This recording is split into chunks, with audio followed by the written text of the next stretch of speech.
Hello दोस्तों, स्वागत है आपका हमारे यूट्यूब चैनल एनसीईआरटी सर्किल में। दोस्तों हमारे यूट्यूब चैनल एनसीईआरटी सर्किल में आपको कक्षा 6 से लेकर कक्षा 12 तक सभी विषयों की एनसीईआरटी पुस्तकों की वीडियोस मिलेंगी दोस्तों।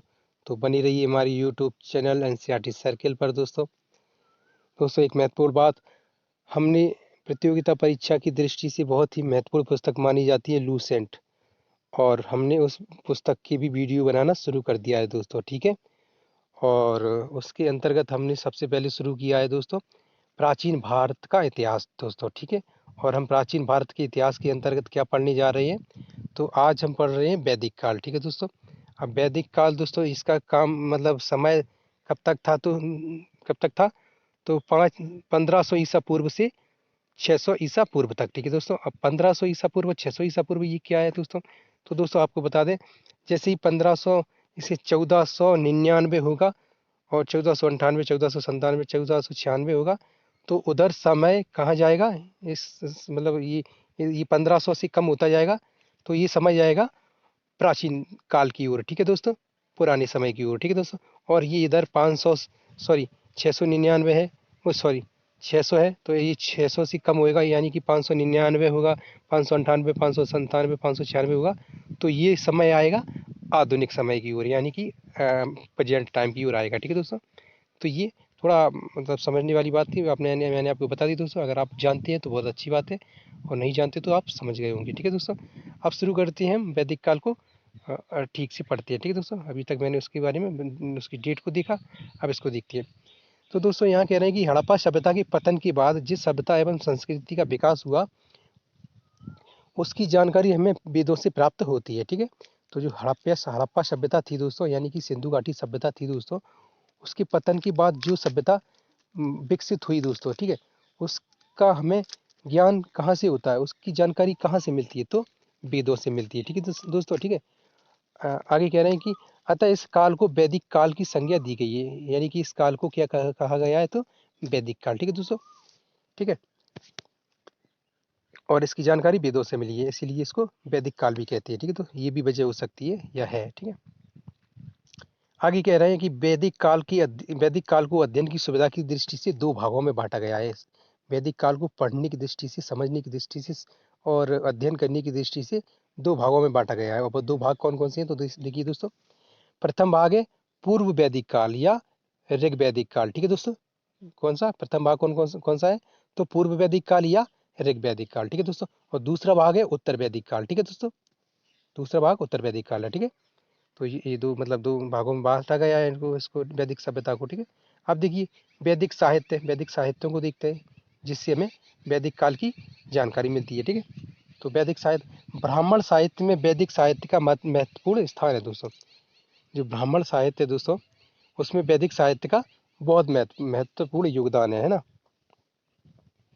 आगे कह रहे हैं इसके अंतर्गत वेद, ब्राह्मण, आरण्यक एवं उपनिषद आती हैं। क्या क्या आती हैं, तो वेद आते हैं, ब्राह्मण आते हैं। ब्राह्मण दोस्तों ब्राह्मण ग्रंथ होते हैं दोस्तों, इसमें ब्राह्मण यानी कि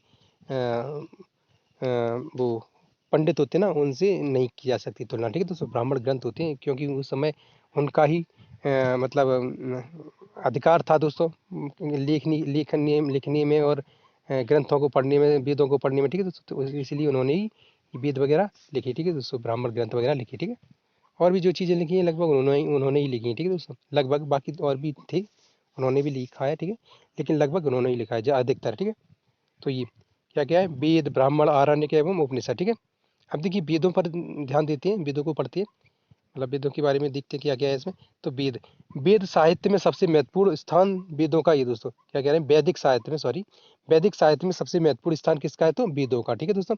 वेद संस्कृत भाषा की विदु भाषा से बना है दोस्तों, विद भाषा से बना है, विद धातु से, सॉरी सॉरी क्या है, वेद संस्कृत भाषा के विद धातु से बना है। विद धातु यहाँ दोस्तों कोई मटेरियल नहीं है, कोई मेटल नहीं है दोस्तों। यहाँ धातु यानी कि एक शब्द संरचना होती है, तो शब्द का जो व्याकरण होता है, शब्द का एक व्याख्या करने का तरीका होता है, उसको बोलते हैं विद धातु, ठीक है। जैसे कि व्याकरण ही मानते हैं हम, व्याकरण के हिसाब से बनाया गया है, ठीक है। जैसे कि शब्द संरचना होती है ना, उसके हिसाब से, जिसका अर्थ है जानना या ज्ञान प्राप्त करना, ठीक है दोस्तों। तो विद संस्कृत में काफ़ी धातुएं हुए हैं दोस्तों। आपको मतलब संस्कृत का अगर ज्ञान है या अगर पढ़े हुए हो आप तो थोड़ा बहुत आपको ज्ञान होगा। 10वीं तक ही है, बाकी बाकी उसके बाद तो फिर उसके बाद उसकी उसको मतलब अध्ययन करना पड़ता है, ठीक है। तो आगे देखते हैं क्या कह रहे हैं कि जिसका अर्थ होता है क्या, वेद धातु का अर्थ होता है क्या, जानना या ज्ञान प्राप्त करना, ठीक है, आप समझ रहे होंगे। आगे देखिए क्या कह रहे हैं, वेदों को संकलित करने का श्रेय कृष्ण कृष्ण द्वैपायन को है। तो कह रहे हैं दो वेदों का संकलन किसने किया, तो कृष्ण द्वैपायन। कृष्ण द्वैपायन कौन थे दोस्तों, इनके बारे में देखते हैं। इसलिए इन्हें वेद व्यास के नाम से भी जाना जाता है। तो वेद व्यास के नाम से जाना जाता है किसको, तो कृष्ण द्वैपायन को, ठीक है। इन्हीं का नाम मतलब अ, जो वेद व्यास है ना, उनका ही नाम कृष्ण द्वैपायन था, ठीक है दोस्तों, आप समझ रहे होंगे। प्रथम 3 वेदों को वेद दई कहा जाता है दोस्तों। जो प्रथम 3 वेद हैं उनको क्या कहा जाता है, तो वेद दई। ये क्वेश्चन महत्वपूर्ण है दोस्तों, ये कभी पूछ भी लिया जा सकता है, ठीक है। इसके अंतर्गत ऋग्वेद, यजुर्वेद एवं सामवेद आते हैं दोस्तों। कौन कौन से, तो वेद दई के अंतर्गत जो 3 मुख्य वेद हैं उनके अंतर्गत कौन कौन से आते हैं, तो ऋग्वेद, यजुर्वेद और सामवेद। और इनको क्या कहा जाता है, तो वेद दई, ठीक है, वेद दई, ठीक है। आगे देखिए यहाँ पर आते हैं दोस्तों, ये इधर।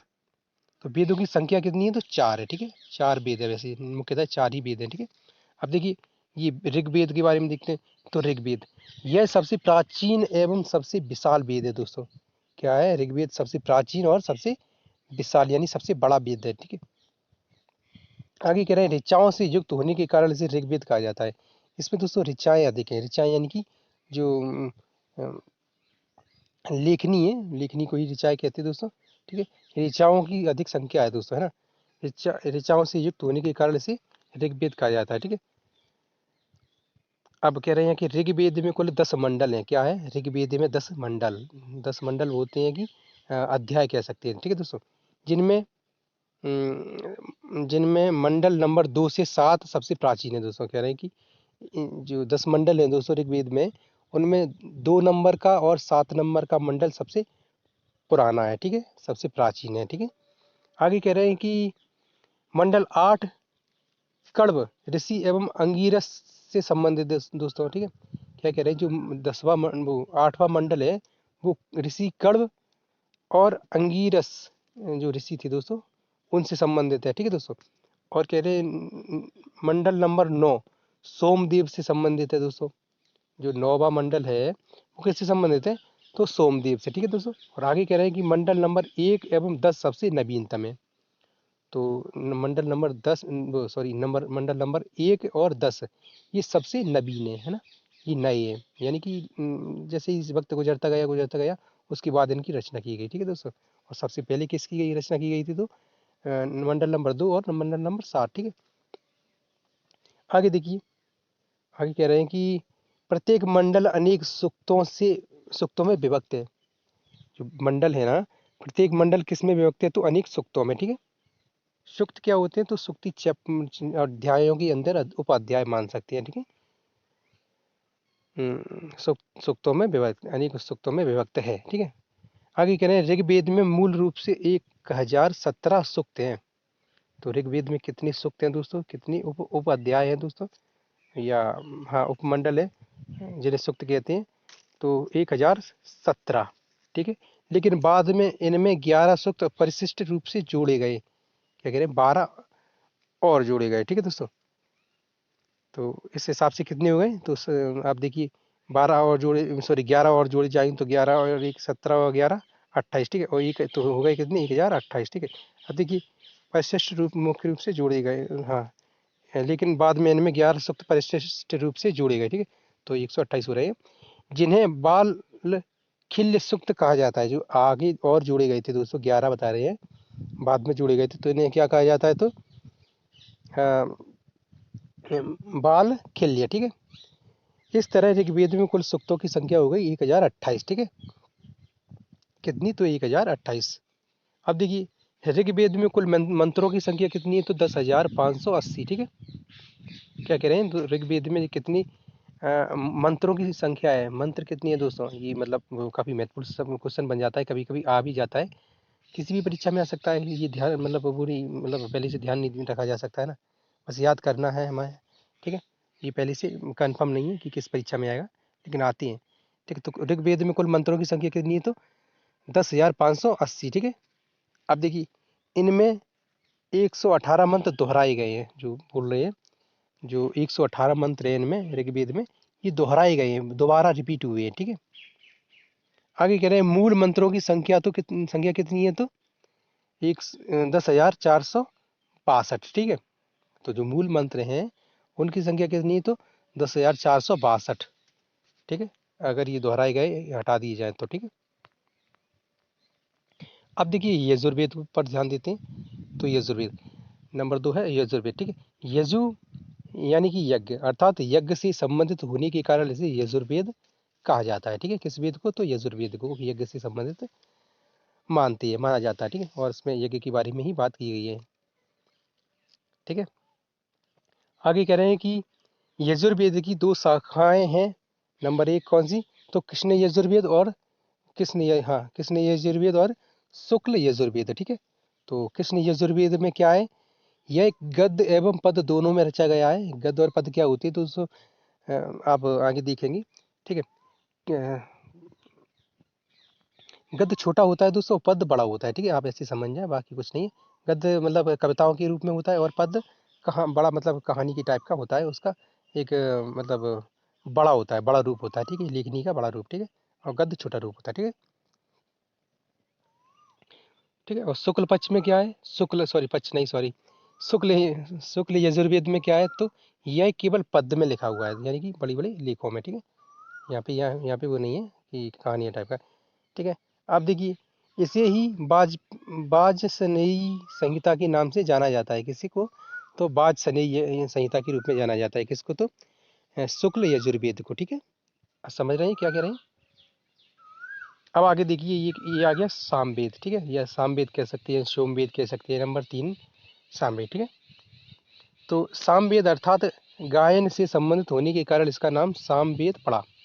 तो दोस्तों इसमें क्या है? तो गायन से संबंध है दोस्तों। ठीक है दोस्तों, ये गायन से संबंधित है, यानी कि गाना बजाना है, संगीत है। ठीक है, संगीत के जो नियम वगैरह होते हैं वो है इसमें। ठीक है, तो संगीत की सर्वप्रथम जानकारी सामवेद से मिलती है। कह रहे हैं कि जो संगीत है उसकी सबसे पहली जानकारी किस में मिलती है? तो सामवेद में ही मिलती है ना। इससे पहले संगीत के बारे में लगभग किसी को जानकारी नहीं थी। ठीक है, या होगी भी तो मतलब इसमें लिख दी गई है। ठीक है, तो मतलब उसको संग्रह संरचित करके लिख दिया गया है। ठीक है, आगे कह रहे हैं कि इसमें कुल 1810 मंत्र हैं। किसमें? तो सामवेद में, है ना। सामवेद में कितने में मंत्र हैं दोस्तों? याद करें, 1810, जिनमें 261 मंत्र दोहराए गए हैं। ठीक है, जिसमें 261 मंत्र दोहराए गए हैं। ठीक है, आगे देखिए मूल मंत्रों की संख्या हो गई कितनी? तो 1549। ठीक है दोस्तों, तो मूल मंत्र कितनी है? तो 1549, और यदि इनको 261 को निकाल दिया जाए तो। ठीक है, ठीक है, तो आगे कह रहे हैं कि ये आ गया अथर्ववेद है। ये चौथा नंबर का अथर्ववेद है दोस्तों। ये सबसे मतलब अलग है। ठीक है, अथर्ववेद अलग नहीं, मतलब उन्हीं का हिस्सा है, लेकिन इसमें थोड़ी कुछ चीज़ें अलग हैं। देखिए क्या है।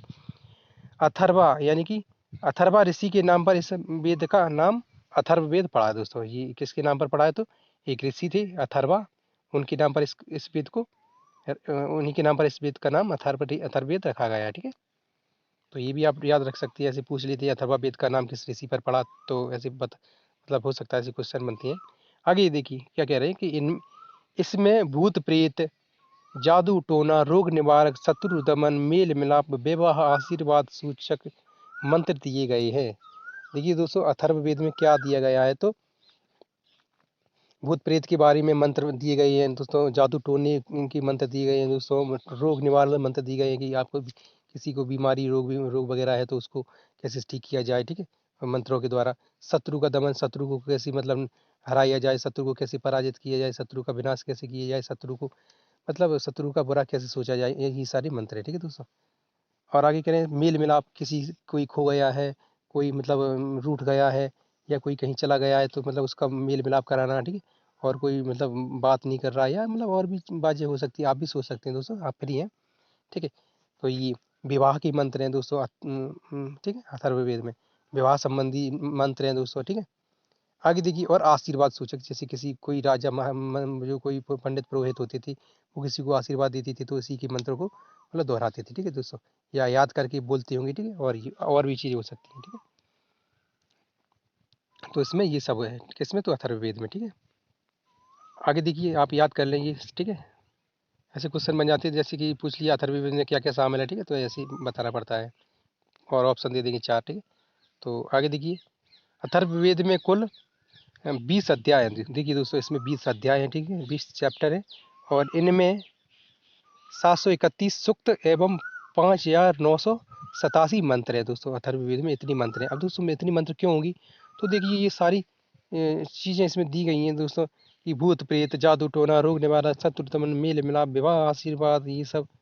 तो इसीलिए इसमें मंत्रों की संख्या हो गई 5987। ठीक है, और अध्याय कितनी है, तो 20, और इसमें सूक्त कितनी है, तो 731, और मंत्र कितने हो गए, 5987। ठीक है, आप याद कर लें इनको।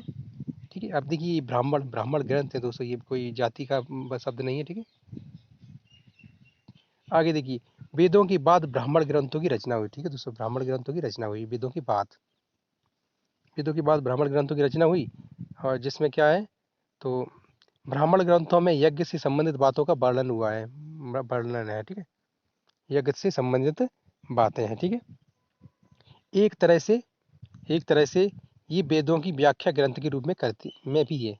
कह रहे हैं कि एक तरफ से वेदों की व्याख्या के रूप में भी इन्हें देखा जाता है, वेदों की व्याख्या करने वाले ग्रंथों के रूप में इन्हें देखा जाता है। किसको, तो ब्राह्मण ग्रंथों को। ठीक है, जो वेदों की व्याख्या करती है। ठीक है, आगे देखिए, इसलिए प्रत्येक वेद की अपने ब्राह्मण ग्रंथ रचे गए दोस्तों। ये तो कि हर एक वेद का मतलब ब्राह्मण ग्रंथ बनाया गया ताकि लोगों को मतलब समझाया जा सके, उसकी व्याख्या की करके लोगों को समझाने के लिए ये ब्राह्मण ग्रंथों की रचना की गई थी। ठीक है दोस्तों, समझ रहे हैं ना आप, ये क्यों लिखे गए थे, तो इसलिए यजुर्वेद का महत्वपूर्ण ब्राह्मण ग्रंथ शतपथ ब्राह्मण है।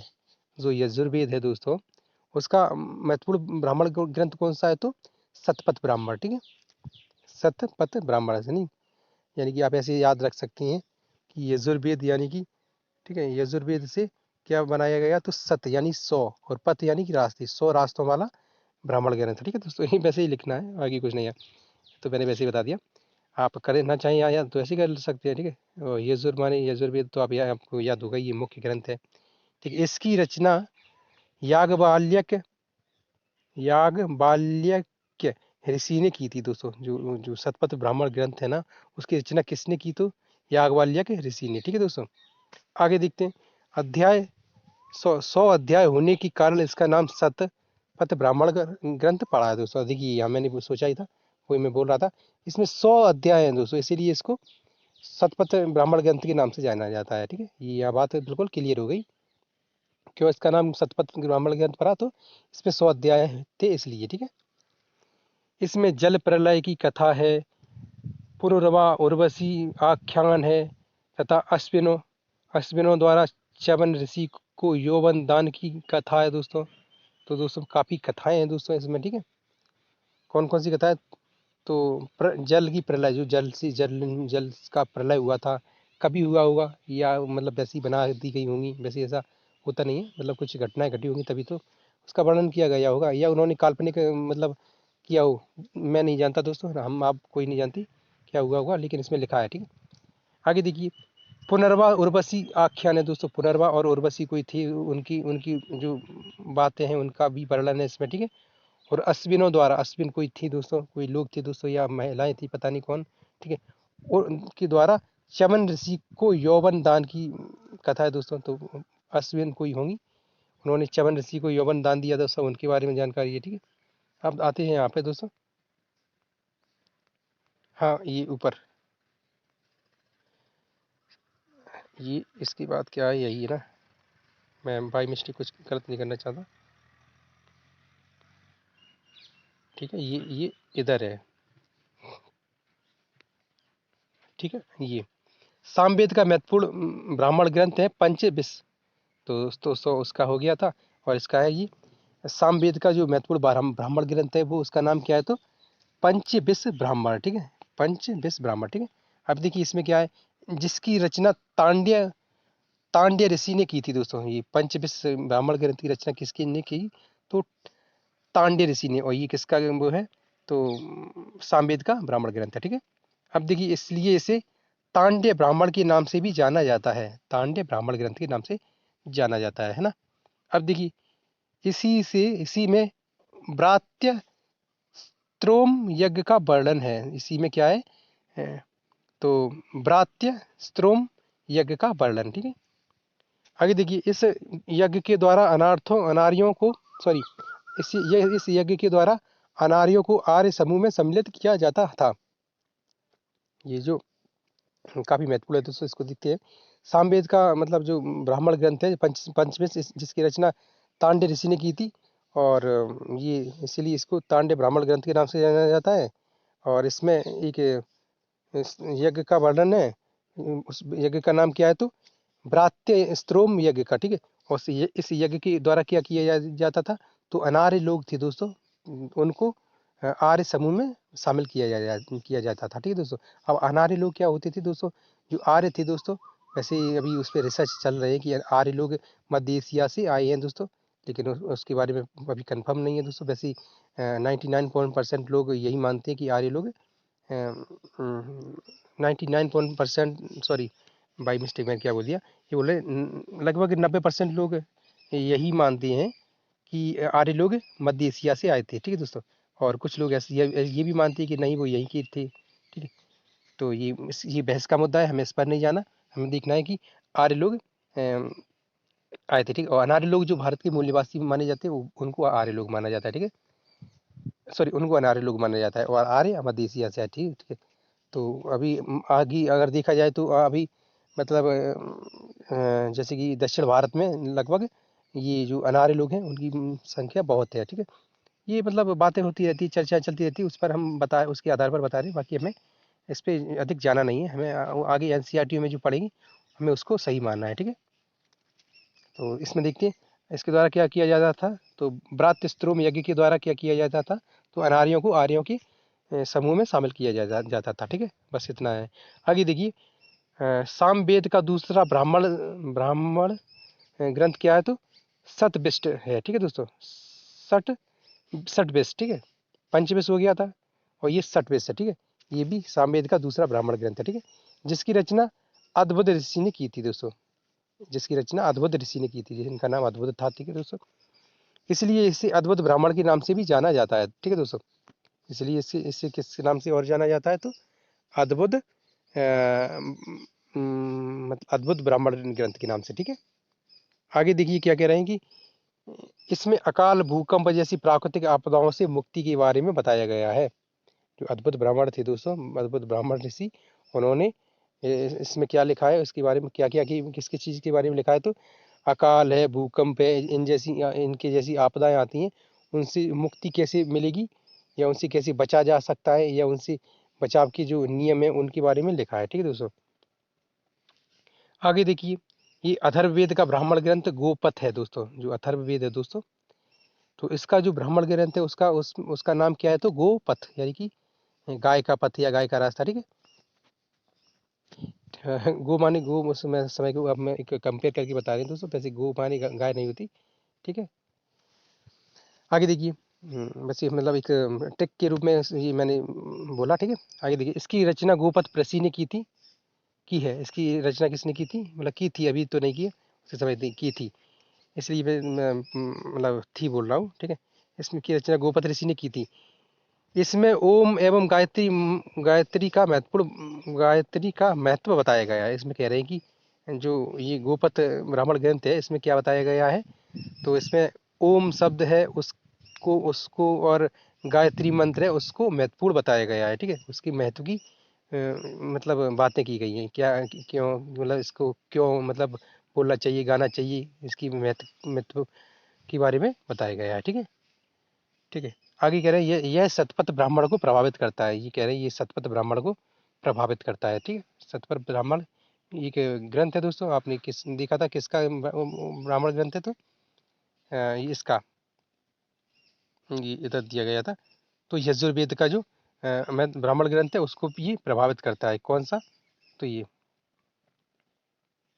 वाला, ठीक है, ये वाला ग्रंथ, ठीक है, गोपथ गोपथ ग्रंथ, ठीक है, गोपथ ब्राह्मण ग्रंथ, ठीक है। ये किसको, सतपथ को भी प्रभावित करता है। करता होगा, क्यों करता होगा तो आगे देखेंगे। या उसमें मंत्र वगैरह एक जैसी होंगी, या उससे प्रभावित मतलब उसमें लिए गए होंगी, ठीक है, एक दूसरे से, इसलिए प्रभावित करता है, ठीक है। आगे देखिए आरण्यक। आरण्यक दोस्तों ये क्या है, तो आरण्यक ब्राह्मण ग्रंथों के बाद आरण्यकों की रचना की गई थी, ठीक है दोस्तों। किसके बाद, तो ब्राह्मण ग्रंथों के बाद आरण्यकों की रचना की गई थी, ठीक है। आरण्यकों में आध्यात्मिक एवं दार्शनिक बातों का उल्लेख किया जाता है। जो आरण्यक होते हैं दोस्तों, आरण्यक ग्रंथ कह सकते हैं, इनमें क्या होता है, तो आध्यात्मिक जीवन है, दार्शनिक जीवन है, ठीक है, उनके बारे में बताया जाता है, ठीक है। आगे देखिए उपनिषद। उपनिषद दोस्तों ये काफ़ी महत्वपूर्ण होते हैं, इनसे मतलब इनसे क्वेश्चन अक्सर आते रहते हैं, ठीक है। आने को तो सबसे आते हैं, लेकिन इनसे ये थोड़ी कुछ अधिक फोकस में रहती है, ठीक है। फोकस में मतलब इन पे अधिक फोकस किया जाता है, ठीक है। हाँ, फोकस में रहना नहीं। देखिए वैदिक साहित्य का अंतिम भाग होने के कारण उपनिषदों को वेदांग भी कहा जाता है, वेदांत भी कहा जाता है, जो वेदों का अंतिम रूप भी कहा जाता है, ठीक है दोस्तों। वैदिक साहित्य का अंतिम भाग है ये, ठीक है। जो वैदिक साहित्य थे दोस्तों, वैदिक काल की जो साहित्य थी, उनका अंतिम लेखन कार्य क्या था, तो उपनिषद ही थे, ठीक है दोस्तों। सबसे अंत में लिखे गए हैं, ठीक है दोस्तों। तो इनको क्या कहा जाता है, तो वेदांत भी कहा जाता है, ठीक है। आगे देखिए उपनिषदों में आध्यात्मिक एवं दार्शनिक बातों का चरमोत्कर्ष है दोस्तों। मतलब इनमें भी क्या है, तो आरण्यकों की तरह इनमें भी आध्यात्मिक एवं दार्शनिक बातों पर मतलब चर्चा की गई है, उनके बारे में लिखा है, उनके बारे में बातें मिलती हैं इसमें, ठीक है। तो और बहुत ही अधिक मात्रा में मिलती हैं, तो इसको कह रहे हैं कि चरमोत्कर्ष है, ठीक है। आगे देखिए उपनिषदों की संख्या 108 बताई जाती है। जो उपनिषद हैं दोस्तों, इनकी संख्या कितनी है, तो 108, ठीक है। यद्यपि कुछ ही उपनिषद उपलब्ध है, मतलब उसकी मतलब 108 है, लेकिन उपलब्ध कितनी है, तो एक 108 के 108 में पूरे उपलब्ध नहीं है, कुछ ही उपलब्ध हैं, ठीक है दोस्तों। आगे देखिए क्या कह रहे हैं। कठोपनिषद में, जो कठोपनिषद एक उपनिषद का नाम है दोस्तों, कठोपनिषद में यम नचिकेता संवाद मिलता है दोस्तों। तो ये नचिकेता कौन है दोस्तों, ये आगे आपको मिलेगा पढ़ने को। तो यम और नचिकेता, ठीक है, उनके बारे में बताया जा रहा है कि उनके बारे में उन्होंने क्या आपस में बातें की, ठीक है, ठीक है। तो कठोपनिषद में, ठीक है, ये यम और नचिकेता के संवाद की जानकारी मिलती है, ठीक है। मैं बार बार इसलिए बोल देता हूँ कि तो क्योंकि आप मतलब एक बार सुनेंगे याद होगा, दो और बार सुनेंगे तो और अच्छा याद हो जाएगा ना, इसलिए मैं बार बार बोल देता हूँ। और कोई इशू नहीं है मेरा। इसका संबंध भी कृष्ण यजुर्वेद से ही है, ठीक है। जो इसका संबंध किससे है, तो कृष्ण यजुर्वेद से, ठीक है। ये सब चीज़ें आपस में बहुत लिंक है दोस्तों, आप इसको काफ़ी अच्छे से पढ़ेंगे, वीडियो काफ़ी 2-3 बार देखेंगे तब आपको अच्छे से याद होगा, ठीक है। तो इसका संबंध किससे है, तो कृष्ण यजुर्वेद से, ठीक है, कठोपनिषद से, ठीक है। और इसमें यम नचिकेता नचिकेता का संवाद है तो दोस्तों है। आगे देखिए क्या कह रहे हैं कि बृहदारण्यक उपनिषद सबसे प्राचीनतम उपनिषद माना जाता है या है, ठीक है। बृहदारण्य बृहदारण्यक, ठीक है दोस्तों, बृहद आरण्यक ऐसे कह सकते हैं, ये सबसे प्राचीन है, ठीक है। इसी में राजा जनक के दरबार में याज्ञवल्क्य एवं गार्गी के बीच हुए शास्त्रार्थ का वर्णन है। तो गार्गी कौन दोस्तों, और याज्ञवल्क्य तो एक ऋषि थे ही दोस्तों, और गार्गी एक महिला थी जो काफ़ी विद्वान थी दोस्तों। उनके बीच में शास्त्रों में बहस हुई थी, शास्त्रों के ऊपर को लेकर बहस हुई थी, ठीक है दोस्तों। उसकी वो किसके दरबार में, तो राजा जनक के दरबार में, ठीक है। जनक कौन थे दोस्तों, तो ये आप कमेंट में बताएंगे मुझे, ठीक है। किसके पिताजी थे, किसके ससुर थे दोस्तों, किसके भाई, किसके मित्र, जो भी हो, ठीक है, आपको बताना है। तो इसका संबंध शुक्ल यजुर्वेद से है दोस्तों, ठीक है। इसका संबंध शुक्ल यजुर्वेद से है, ठीक है दोस्तों। तो यजुर्वेद को 2 भागों में बांटा गया था ना, कृष्ण यजुर्वेद और शुक्ल यजुर्वेद, ठीक है दोस्तों। तो इसका संबंध शुक्ल यजुर्वेद से है, ठीक है। अब आगे देखिए यहाँ पर क्या क्या है, क्या कह रहे हैं, तो ये इधर छंदोपनिषद, छंदोग्य उपनिषद है, ठीक है दोस्तों। छंदोग्य उपनिषद में दिखती है। छंदोग्य उपनिषद में देवकी पुत्र कृष्ण का सर्वप्रथम उल्लेख मिलता है दोस्तों। तो जो देवकी के पुत्र थे दोस्तों, कौन, कृष्ण, ठीक है। हाँ ठीक है, तो उनके बारे में उल्लेख मिलता है। आगे देखिए इसका संबंध सामवेद से है दोस्तों। छंदों का संबंध किससे है तो सामवेद से, ठीक है। आगे देखते हैं क्या है। तो वेद और ऋषि ऋषि जो जिन्होंने इनका जो लिखा है दोस्तों, नहीं, ऋत्विज, ठीक है। ऋत्विज क्या है पता नहीं, मैं भी नहीं जानता यार दोस्तों क्या है उसके लिए, सॉरी। और कार्य और पुरोहित दोस्तों, ठीक है। तो ये देख लेते हैं क्या है। वेद देखिए, ऋग्वेद, यजुर्वेद, सामवेद और अथर्ववेद, ठीक है। अब ये दोस्तों शायद ऋषि किसने लिखा है, तो यह उसका कुछ और अर्थ होगा। होत्य, होत्र, ठीक है दोस्तों। होत्र ऋग्वेद में, ऋतज में कौन का है, मतलब किस ऋषि की बारे में चर्चा की गई है, ऐसा हो सकता है किस ऋषि के बारे में चर्चा मिल रही है, तो वो हो सकता है, ठीक है। आगे देखिए इसमें इसके कार्य, पुरोहित, देव स्तुति करना, इसमें क्या कार्य है इसकी ऋग्वेद की, तो इसमें बताया जा रहा है तो देवों की स्तुति करना है, ठीक है दोस्तों। और यजुर्वेद में अद्वितीय, ठीक है दोस्तों, अद्वितीय, ठीक है। तो यज्ञ, अद्वितीय, रियत, रियत दोस्तों, ऐसा भी कहाँ की ऐसे ऐसे पट्टी शब्द ले लेते हैं ये लोग। संस्कृत के शब्द दोस्तों थोड़े कठिन भी होते हैं। तो यजुर्वेद में क्या है, अधु रियत्य, ठीक है, ऐसे कह सकती है। आगे देखिए, मैं मेरा थोड़ा मतलब गला थोड़ा सही नहीं है, मैं क्या करूँ उसके लिए, क्या कर सकता हूँ। मैंने आपको बताया मेरा गले में थोड़ा छाली पड़ी हुई है, ठीक है, इसलिए मैं थोड़ा कुछ कुछ शब्द बोलने में असमर्थ हो जाता हूँ कभी कभी, ऐसे बोल लेता हूँ कैसा भी शब्द हो। आगे देखिए इसमें क्या है तो यज्ञ कराना है दोस्तों, ठीक है। इसमें क्या कार्य है इसके यजुर्वेद के, तो यज्ञ कराना, ठीक है। आगे देखिए सामवेद, तो इसको इसको क्या है, उद्गाता, ठीक है, उद्गाता, ठीक है। उद्गाता कोई ऋषि होंगे उनके बारे में लिखा होगा, ठीक है। इसमें क्या है तो ऋचाओं का गायन करने वाला ये वो है दोस्तों, ये, ठीक है, वेद है, ठीक है। आगे देखिए तो अथर्ववेद, अथर्ववेद के बारे में, तो ये ब्रह्म है, इसको ब्रह्म को लेकर इसमें लिखा गया है, ठीक है दोस्तों। तो इसमें का इसके कार्य क्या है, निरीक्षण करता है यज्ञों का, ये यज्ञों का निरीक्षण करता है, ठीक है दोस्तों। आगे देखिए, ये देखिए वैदिकोत्तर साहित्य, ये वैदिक की बात जो साहित्य बने तो वो है। ये देखिए वेदांग है, मैं थोड़ा इसको बड़ा करके देखता हूँ ये सही चल रहा हूँ मैं या नहीं। देखिए हाँ, ये वेदांग है दोस्तों। वेदों को जानने एवं समझने के लिए वेदांगों की रचना की गई थी। क्या, तो वेद जो थे ना, उनको समझने के लिए और पढ़ने के लिए किसकी रचना की गई थी तो वेदांगों की, ठीक है। इनकी संख्या कितनी है वेदांगों की, तो 6 है, ठीक है दोस्तों। वेदांगों की संख्या 6 है, ठीक है।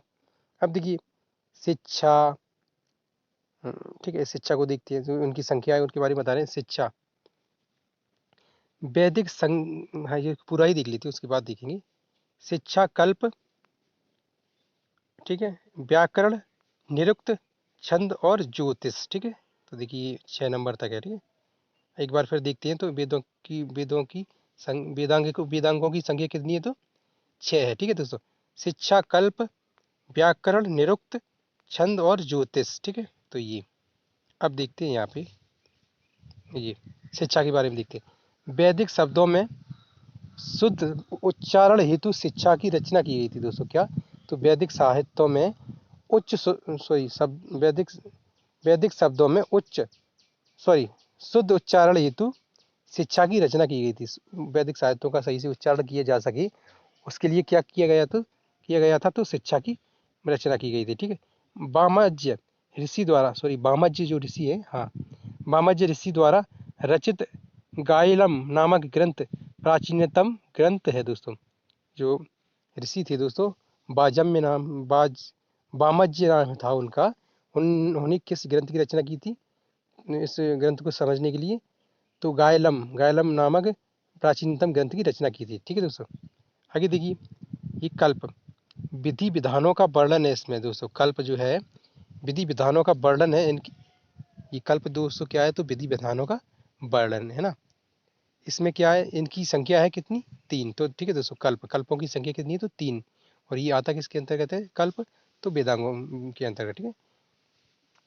अब देखिए कल्पों की संख्या 3 है, तो ये कौन कौन सी है तो स्रोत सूत्र, यज्ञ संबंधी नियम, ग्रह ग्रह सूत्र, लौकिक एवं परलौकिक जीवन के विधि विधान, ठीक है दोस्तों, विधि विधान, ठीक है।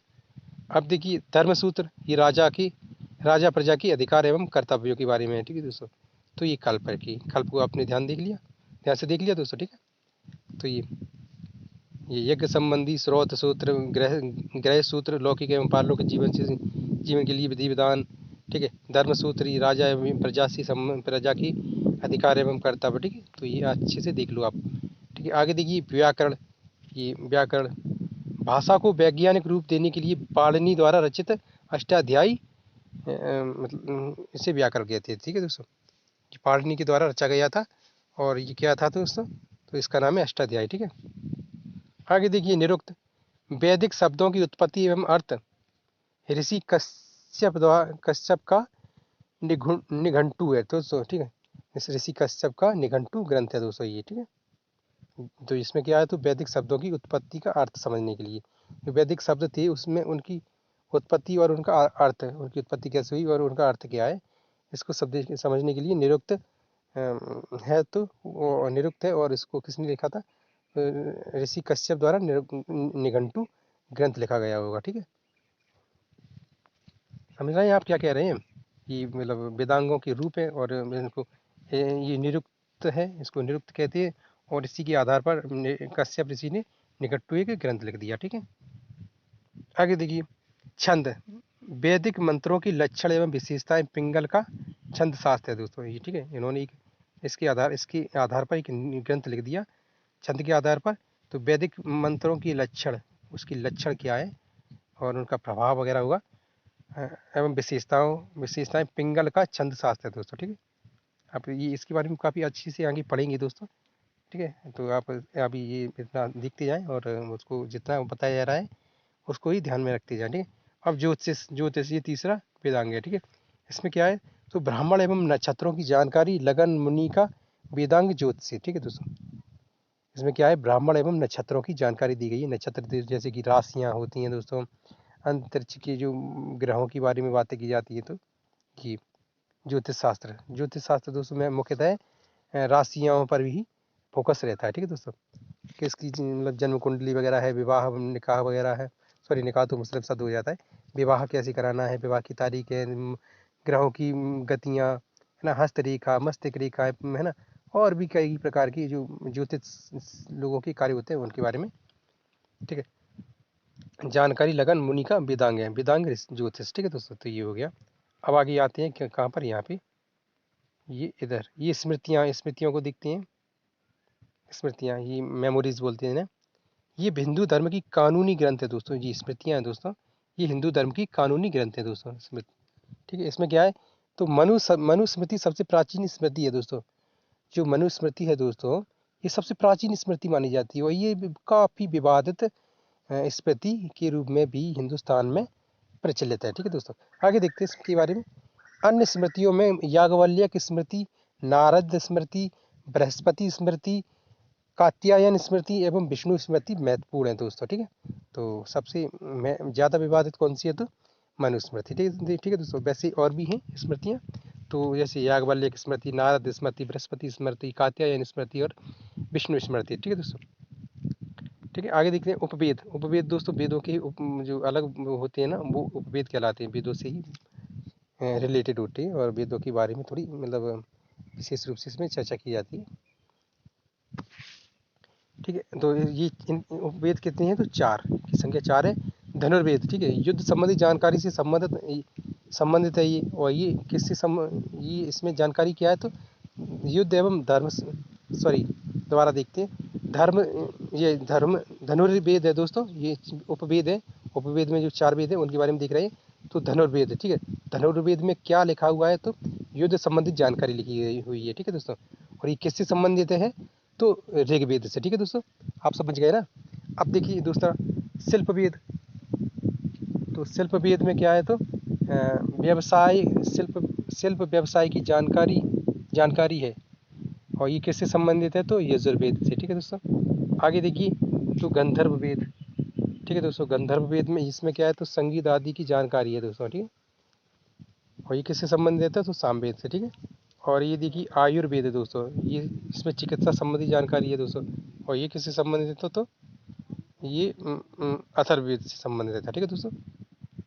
तो दोस्तों ये वीडियो इतना ही रहता है, आगे हम इसके बारे में पढ़ेंगे ऋग्वेदिक काल के बारे में, ठीक है। तो उस वीडियो पूरी देखने के लिए धन्यवाद, थैंक यू।